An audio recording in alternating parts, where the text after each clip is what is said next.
eo amin'ny sehatra ny finoana kosa tafika masina natao tany faratsino nentin'ny sampana fifoazana eo anivon'ny FJKM ambony loha Jerosalema ko namarana ny Jobily fa 520 taonany fanadidina.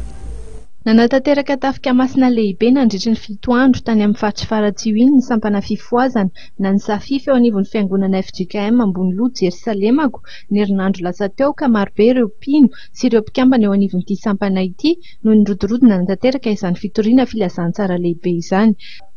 Raha nambarandramatoa Perle Rasolo Arzao katekista sady mpiandry ao amin'ny fiangonana ity dia nandray tsara ny tenin'Andriamanitra ny olona tany an-toerana. Sambatra ny malahelo am-panahy fa aza ny fanjakan'ny lanitra. Ahoana zany hoe malahelo am-panahy fa aza ny fanjakan'ny lanitra? Dia ny olona ilay mangetaeta zao asa sy fampahirezana izao. Mitady mandrakariva hoe ahoana io? Ananana fifaliana fiadanana.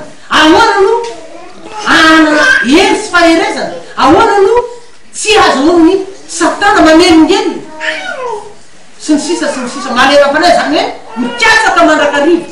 Araka ny tena hoe katsao aloha ninao zay izy. Fanjakan'Andriamanitra sy ny fahamarinana. Ahoana no anosoka amin'izany? Sambatra ny malahelo am-panahy fa aza ny fanjakan'ny lanitra. Sambatra ny olo izy fa izy no fifaliana. Izy no fifaly. Jesosy Kristy ilay narany apôstôly Paoly teo rehefa tena nyfanena marina tamin'i Jesosy Kristy izy ka nitenenany hoe mifaliana mandrakariva ao amin'ny tompo noho izany indray mifaliana. Ho an'ny FJKM ambony loha dia famaranana ny Jobily fa 520 taona eo anivon'ny safify no antony nanatanterahana ity fitoriana filazantsara lehibe ity. Nandritra ity hetsika ity dia nisy ny asa fampahirezana izay nataon'ireo mpiandry.